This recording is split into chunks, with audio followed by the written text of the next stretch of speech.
going, everybody? Level M Diecast bringing you mini GT action today. Newest additions, not a huge list, but some pretty good heavy hitters. This is the Skyline GTR Top Secret in Bayside Blue. This is number 531. Adding to the Top Secret stable for mini GT. This R34 looks fantastic. Of course, carbon wing, carbon trunk, carbon hood. Looking pretty good. You know, just being frank with you guys, not a huge R34 fan, but I do like this casting. I think they did a fantastic job. There's a lot of debate on Inno versus Mini GT, but they're definitely different price points. So I think for the mid-range price point that Mini GT are, I mean, nobody has a better bang for buck. Just all over for everything. Pretty good model, though. I do like the wheels. The kind of gold and chrome two-tone. A little bit of details on the back there, some branding and stuff like that. A little bit on the trunk, a little bit on the hood as well. Not ridiculously done up. Of course, this is not necessarily a show car per se. You know, it's something you're going to see at SEMA that's just plastered with sponsorships and whatnot. All right, next one up, we're going to take a look at. This is BMW, the M4 Competition. Toronto Red Metallic. This one is number 566. So getting up in some very, very high range numbers. Nothing new really with this one, just the color. We've seen the M4 Competition before. I think that kind of electric lime green that they have is going to be the best color for this model. Might be nice to kind of get it in a white color, maybe just full on M colors, maybe some CSL homage decos. I think would look pretty nice. You know, pretty decent sized kidney grills up front. It's just kind of the way the M3 and M4s are. This one looks fantastic though. I do like the wheels. Wheels look fantastic. Of course, good details on everything. Carbon roof. And then that really nice rear window with the defroster rolling through it. Really, really good details.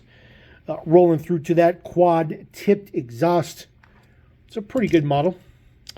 We do have another BMW in the mix. This one is the Alpina B7 X-Drive in Alpine white. This one is number 557.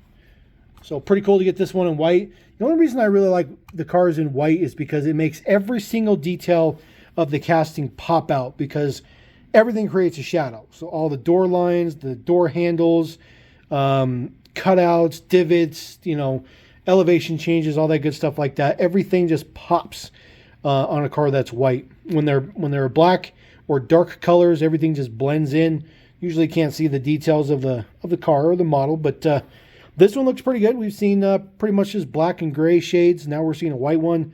Not sure if we'll see any kind of reddish type of hues on this one, but you know, big gigantic four-door. I do like big, huge sedans. It's my thing. This one has the same, you know, defroster detail in the back. Just really, really good details throughout. Just a really, really good casting. It's sizable. It's a sizable casting, but you got to remember it is a X7 or BMW B7, so it's a big car.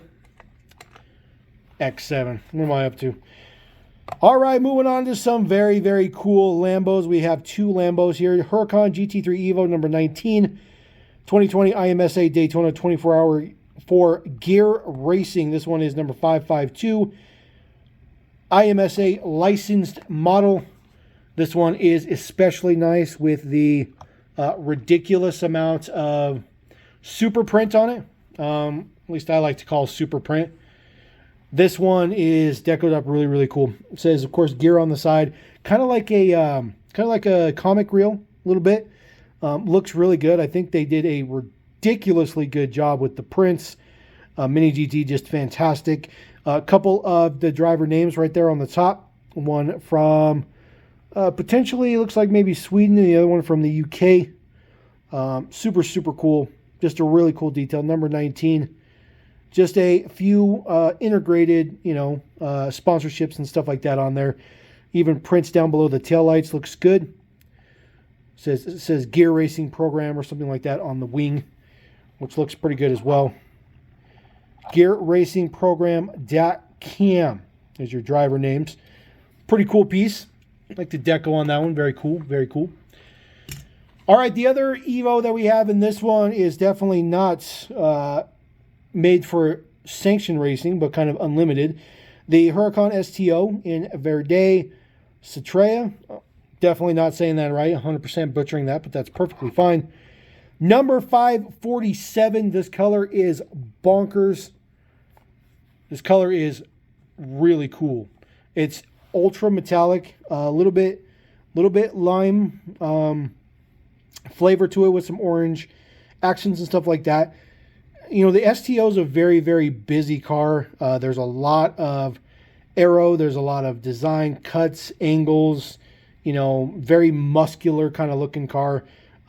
Front end's very interesting just with that orange, which what you would think would be a front lip spoiler or something like that, but it actually goes up over the actual lip spoiler in the front, or the diffuser. It's just a very interesting car. I do like the color, though. Do like the color. Not a huge fan of the STO itself, but this is a really, really, really cool color. So not too shabby. This is the third one, by the way. Third STO already. All right, moving on with Porsche. We're just going to throw the Porsche right up in there. Of course, this is the Rough CTR 1987 in black. Number 556. Need to give the Porsche just a little bit extra rotator time. Yes, I know technically it's a Porsche. Realistically, it's a Rough. It's all the same. It's all the same. If somebody looks at this, unless you're a ridiculous car guy, you're never going to know it's really a Rough. But this one looks fantastic. I love the whale tail on the back. That is plastic. That arrow tail on the back is plastic, which is perfectly fine. I don't see any issues with that. But you definitely can tell it's plastic versus the metal body. Lens taillights look good on this one. Little tiny side mirrors on there. Again, just black. This is not a new casting, but a very, very good one nonetheless. Do like that one. Super, super cool. This one may have maybe a new wheel or something on it, but the casting itself is not new. So that one's pretty cool. All right, last one in the mix. Yes, not a very big haul, unfortunately, but a brand spanking new casting. This is the Mercedes-Benz EQS 584 Matic. Silver metallic, and my buddy did point out, look at the rear wheel. No, the actual model doesn't look like that, but it looks like somebody had some photoshopping errors and made the wheel all janky, like maybe somebody hit a curb trying to do some donuts. Number 508. This is a very sizable casting. Very interesting choice from MiniGT, but I think that they really want to just expand their horizons, so they don't want to do exclusively race cars or higher end sedans and stuff like that. So this one is pretty cool. It's pretty cool. It's pretty cool to see this one in 1/64 scale, but of course Tomica makes the same car, so it's not exclusive to MiniGT, although you're not going to get this kind of detail with a Tomica because it's just in the Tomica basic range, not in the premium or the limited vintage Neo range or anything like that. Lens taillights, which looks pretty good. You got the bar across the back. Really, really nice details. This car is not particularly attractive, basically from the front doors back. I do like the front end. The real car in real life, it's actually pretty nice. The front end's pretty nice.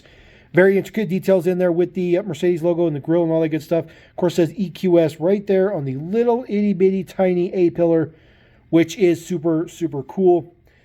Since this is a brand new casting, we'll just see if there's any details. On the base, as I try to drop it, looks like there is basically tire treads on the bottom, which may be something with the battery packs or something like that. But of course, no other drivetrain details because it is a fully electric model.